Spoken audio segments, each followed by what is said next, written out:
Dicen que fue la mujer más odiada de la música, la que rompió a los Beatles y destruyó la hermandad más poderosa que el rock había conocido. Pero, ¿y si la historia no fue como te la contaron? ¿Y si detrás del escándalo, las traiciones y el odio, se esconde una verdad mucho más oscura y perturbadora? ¿Es la historia del amor que lo cambió todo y del precio que el mundo no estuvo dispuesto a perdonar? Desde el primer segundo en que puso un pie en la vida de John Lennon, Yoko Ono cambió el curso de la historia para siempre. No fue solo una mujer, fue un terremoto que sacudió los cimientos de la banda más grande de todos los tiempos, una presencia silenciosa y a la vez atronadora que despertó amores, odios, pasiones y traiciones. Para millones, ella fue la bruja que rompió el hechizo de los Beatles. Para otros, la única capaz de ver al verdadero Lennon cuando todos solo veían al ídolo, pero detrás de los titulares, de los gritos de los fans y de las portadas incendiarias, había una mujer con una historia propia, un pasado marcado por el arte, la soledad, la rebeldía y una determinación inquebrantable que la convertiría en uno de los personajes más controvertidos de la cultura pop del siglo XX. ¿Tú qué piensas? ¿Es responsable Yoko Ono? Comparte tu opinión en los comentarios y participa con tu mensaje con la comunidad. No olvides suscribirte para recibir nuestro contenido diario. Yoko Ono nació el 18 de febrero de 1933 en Tokio, Japón, en el seno de una familia aristocrática. Hija de un banquero de renombre y una pianista talentosa, creció rodeada de privilegios, pero también de una disciplina asfixiante. Desde pequeña, Yoko supo que no encajaba en el molde que su familia tenía para ella. Mientras sus padres la presionaban para convertirse en una dama de sociedad, ella soñaba con romper reglas, con desafiar lo establecido, con crear. A los pocos años, su vida se volvió un torbellino. La Segunda Guerra Mundial arrasó con todo a su paso, y Yoko, siendo apenas una niña, pasó de vivir en lujosas mansiones a hacer cola para conseguir arroz, sobreviviendo junto a su madre y hermanos en sótanos oscuros. Entre explosiones, miedo y hambre, esa experiencia forjaría su carácter, endurecido, hermético, casi impenetrable. Con el fin de la guerra, la familia se trasladó a Estados Unidos. Yoko, aún adolescente, ingresó en la exclusiva Universidad de Sarah Lawrence, un lugar donde por fin comenzó a respirar algo parecido a la libertad. Pero su estilo rebelde, su forma de vestir, su arte provocador y su mirada distante no la hacían precisamente popular. Mientras otras chicas soñaban con bodas perfectas y maridos ricos, Yoko escribía poesía minimalista. Colgaba lienzos en blanco en galerías y se sentaba en silencio durante horas en performances que nadie entendía. Era una mujer fuera de su tiempo, una figura que parecía venir de otro planeta. En ese mundo frío y elitista, encontró refugio en el arte conceptual, convirtiéndose en una figura clave del movimiento Fluxus, una corriente vanguardista que desafiaba las normas del arte tradicional. Se casó joven, pero no por amor. Su primer matrimonio fue un intento desesperado de encajar. Fracasó. Su segundo matrimonio, con el músico de jazz Anthony Cox, fue más funcional. Tuvieron un hijo, Kyoko, pero la relación también se quebró con el tiempo. Yoko se sumergió aún más en su obra, entre Nueva York y Londres, presentando instalaciones cada vez más abstractas, que provocaban desde burlas hasta fascinación. Fue en una de esas exposiciones en Londres donde su camino se cruzó con el del hombre que cambiaría su vida y al que ella cambiaría por completo, John Lennon. En 1966, en una galería londinense, John entró con curiosidad y, sin saberlo, dio el primer paso hacia la ruptura de los Beatles. La obra que lo atrapó era extraña, como todo en Yoko, una escalera que llevaba al techo, donde una lupa colgaba del techo. John subió, miró y vio una palabra escrita en pequeño. Sí, en un mundo donde todos lo querían, lo juzgaban, lo usaban, esa respuesta afirmativa, desprovista de cinismo o sarcasmo, lo sacudió. Por primera vez en mucho tiempo se sintió visto, no como una estrella, sino como un ser humano. Yoko no se deslumbró ante su fama. No buscó impresionarlo, simplemente fue ella misma, y eso lo desarmó. A partir de ese momento, comenzó un intercambio secreto de cartas, poemas, collages y silencios compartidos que lentamente fue envolviendo a Lennon. Pero había un gran obstáculo. Él estaba casado. Cynthia Lennon, su esposa y madre de su hijo, era la figura de la esposa discreta, la mujer que esperaba en casa mientras él revolucionaba el mundo con su música. Durante meses, John vivió una doble vida. De día, el Beatle, el esposo, el padre. De noche, el hombre que se perdía en los misterios de Yoko Ono, en sus mensajes enigmáticos, en sus ideas abstractas, en su mundo, hasta que todo estalló. Cynthia regresó un día de un viaje y encontró a Yoko en su casa, sentada junto a John, como si fuera lo más normal del mundo. «Oh, hola», fue todo lo que Lennon dijo. No hubo explicaciones ni disculpas. Solo una certeza brutal. Todo había cambiado, pero el terremoto apenas comenzaba. Porque lo que nadie esperaba era que John empezara a llevar a Yoko al estudio de grabación de los Beatles. Y ese lugar, ese santuario creativo solo reservado para los 4, se convirtió en territorio en disputa. El estudio de grabación de los Beatles era más que un espacio físico. Era el templo donde 4 mentes brillantes se fusionaban para crear lo imposible. Un santuario donde no entraban esposas, novias, amigos ni familiares. Solo ellos. Pero de repente, allí estaba ella, sentada junto a John como una sombra silenciosa que lo observaba todo. Al principio, nadie decía nada. La incomodidad flotaba en el aire. Pero con cada sesión, la tensión se hacía más insoportable. Yoko no solo estaba presente, opinaba, susurraba ideas, proponía cambios. Su voz, suave pero persistente, se colaba entre las melodías como un cuchillo afilado. Paul McCartney, el perfeccionista nato, intentó mantener la calma. Pero cuando una tarde le preguntó a John qué opinaba sobre un arreglo, la respuesta no vino de él, vino de ella. John piensa que deberíamos hacerlo de otra manera. El silencio que siguió fue brutal. George Harrison no aguantó más. Mira, John, es tu vida. Pero nosotros también somos esta banda. ¿Qué se supone que hagamos ahora? Lennon no respondió. Solo la miró. Asintió. Era evidente. Su lealtad ya no estaba con los Beatles. La magia que una vez los unió se deshacía como arena entre los dedos. Las risas, las bromas, la conexión casi telepática que había entre ellos se desvanecía ante la mirada impasible de Yoko. Paul, desesperado, intentó rescatar lo que quedaba. Propuso nuevas canciones, nuevas ideas. Quería volver a ese punto donde todo era música y amistad. Pero cada vez que hablaba con John, la respuesta era la misma. Pregúntale a Yoko. Y mientras tanto, el mundo seguía esperando. Nadie sabía que detrás de los muros del estudio, el caos reinaba. Las sesiones del álbum Let It Be fueron un infierno. Discusiones, gritos, miradas de odio. Un día, George simplemente se levantó, dejó su guitarra y se marchó. «Me voy de la banda». Lennon, con una mueca cínica, respondió. «Bueno, si no vuelve, llamamos a Eric Clapton». Nadie se rió. Intentaron convencer a Harrison de volver, y lo logró, pero bajo una condición: dejar el ambiente tóxico del estudio y grabar en un lugar más relajado. Aceptaron, pero la grieta ya era insalvable. Cada canción era una batalla, cada palabra una provocación. Y Yoko siempre allí, imperturbable, observando, controlando. Para muchos, ella no era solo la presencia incómoda, era el veneno que estaba destruyendo todo desde dentro. La prensa aún no lo sabía, pero los fans más atentos empezaban a notar algo extraño. La sonrisa de John ya no era la misma. Su mirada, antes cargada de picardía y desafío, ahora parecía perdida, atrapada en un limbo donde la música ya no importaba. Lennon se había convertido en un hombre distinto, más introspectivo, más críptico. Ya no quería ser un Beatle, quería ser algo más, algo que solo Yoko parecía entender. Y entonces, en septiembre de 1969, ocurrió lo inevitable. Durante una reunión con los otros 3, Lennon habló: «Estoy fuera.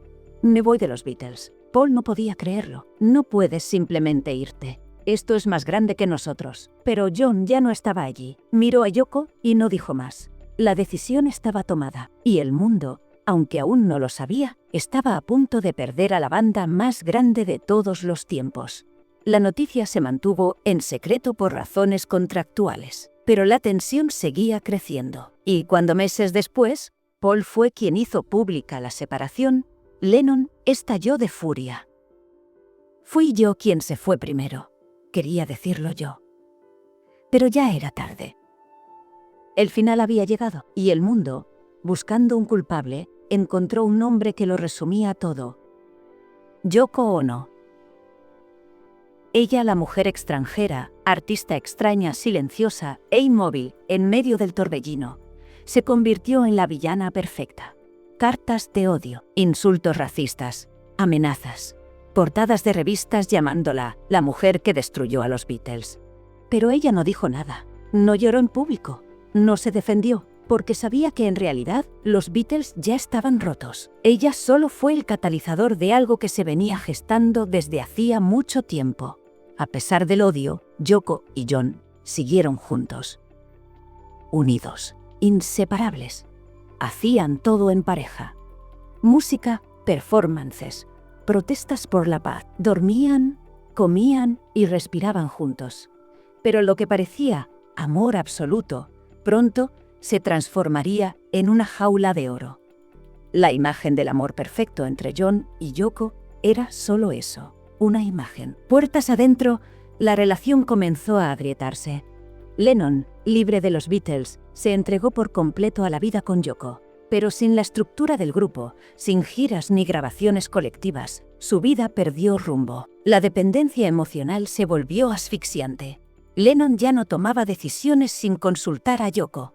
Ella controlaba todo, sus horarios, sus amistades, su arte, incluso su alimentación. El hombre que una vez lideró a la banda más influyente de todos los tiempos, ahora parecía un náufrago agarrado a la única tabla que le quedaba: ella. El consumo de heroína, iniciado en los últimos meses de los Beatles, se volvió una adicción feroz. Días enteros encerrados, entre paranoia, alucinaciones y silencio. John estaba desmoronándose lentamente, y Yoko, lejos de apartarse, lo acompañaba en cada descenso. «Somos invencibles», se decían, pero no lo eran. La relación se tornó enfermiza, con episodios de manipulación emocional, aislamiento y una dinámica de poder que ya no escondía sus grietas. Fue entonces cuando Yoko hizo lo impensable. Le propuso a John que se fuera con otra mujer. Su nombre era May Pang, su asistente personal. Una joven discreta, inteligente, de origen chino. «John necesita un descanso de mí», le dijo Yoko. «Y tú puedes ayudarle». Fue un movimiento calculado, frío, y sin oponer resistencia, Lennon aceptó. Así comenzó el llamado Lost Weekend, el fin de semana perdido que se extendió durante 18 meses.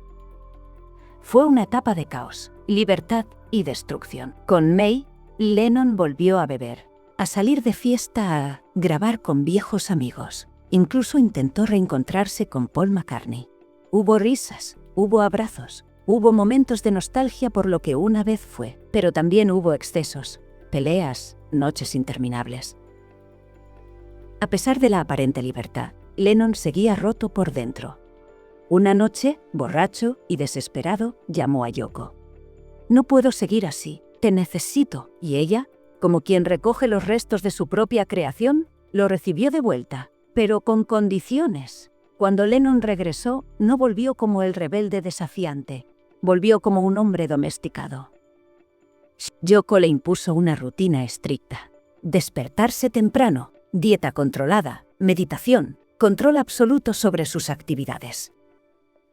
Poco después, nació su hijo Sean, y John decidió retirarse del mundo. Abandonó la música. Dejaron de verse en las portadas de las revistas, en las radios, en los escenarios. Se convirtió en un padre hogareño, alejado de todo lo que una vez fue. Yoko, en cambio, nunca se detuvo. Mantuvo el control de los negocios, continuó con sus exposiciones y performances. Era la mente maestra, el cerebro que manejaba el imperio Lennon. Muchos decían que John se había convertido en su mejor obra de arte. Moldeado, pulido, reducido, pero él, al menos en apariencia, era feliz.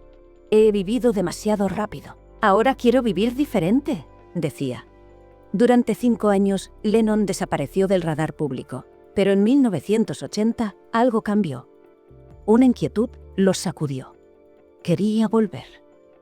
Sentía que tenía algo nuevo que decir. Empezó a componer de nuevo, y así nació Double Fantasy, un álbum íntimo, confesional, un tributo a su vida con Yoko.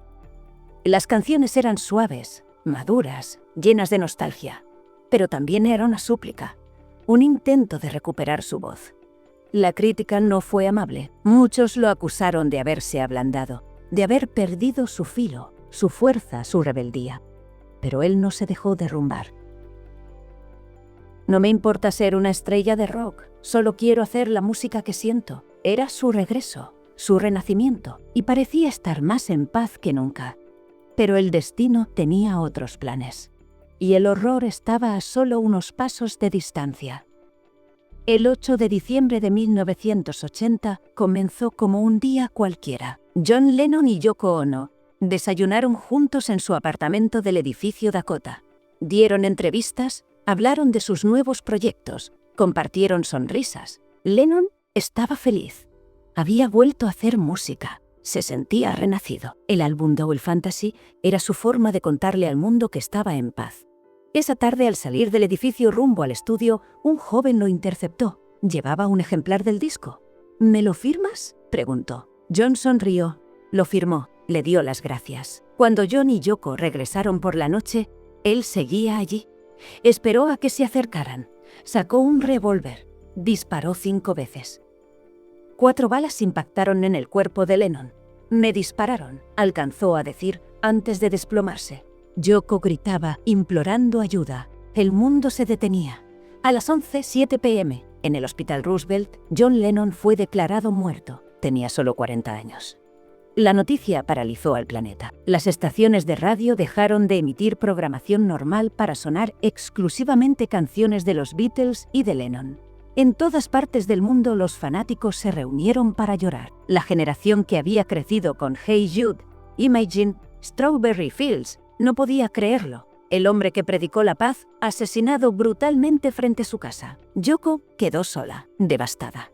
Sin un funeral público, pidió al mundo que guardara 10 minutos de silencio en su honor. Algunos lo comprendieron. Otros, una vez más, la culparon. ¿Por qué no lo protegió? ¿Por qué no evitó su muerte? El odio, que nunca había desaparecido del todo, volvió con fuerza. Pero ella se mantuvo firme, en silencio, como siempre. El amor de su vida, el hombre que lo dejó todo por ella, había sido asesinado. Y el mundo, una vez más, la miraba con los ojos cargados de juicio. Durante años siguió recibiendo amenazas. Fue insultada, acosada, repudiada. Aún hoy, en ciertos círculos, su nombre es sinónimo de división. Pero con el tiempo, incluso Paul McCartney lo reconoció. No fue su culpa. Estábamos destinados a separarnos. Después de la muerte de John, Yoko tomó las riendas del legado Lennon, manejó sus derechos, impulsó homenajes, organizó exposiciones, crió a su hijo Sean con devoción y siguió trabajando en su arte, en su forma única de ver el mundo. Nunca se casó de nuevo, nunca rehizo su vida amorosa. No se puede reemplazar a alguien como John, dijo. Para muchos, Yoko Ono fue la mujer que destruyó a los Beatles. Para otros, fue la única capaz de mostrarle a Lennon un camino diferente, fuera del ego y el ruido. Lo cierto es que sin ella, la historia del rock no sería la misma. Yoko no rompió a los Beatles. Los Beatles ya estaban rotos. Pero ella fue la que se atrevió a cruzar la línea invisible, a entrar en el espacio sagrado, a desafiar el sistema más cerrado de la música. Y por eso fue castigada, vilipendiada, convertida en el chivo expiatorio de millones de corazones rotos. Hoy, Yoko sigue viva. En sus 90 años, camina con dificultad, habla poco, pero su mente sigue activa. Ha sido homenajeada en museos, reconocida por su activismo, y, poco a poco, el mundo comienza a verla con otros ojos. Su legado no es solo el de una musa, sino el de una mujer que desafió cada norma, cada prejuicio, y que sobrevivió al odio más brutal que la historia moderna haya visto hacia una figura pública femenina. Yoko Ono es más que la mujer que separó a los Beatles. Es la mujer que se atrevió a amar sin pedir permiso. Y esa osadía, en un mundo acostumbrado a señalar con el dedo, la convirtió en inmortal. Su historia no tiene final feliz, pero sí un final poderoso. Porque el arte, el amor y la libertad, aun cuando duelen, son lo único que permanece. No te vayas. A continuación te aparecerán en la pantalla más videos sugeridos que te van a gustar.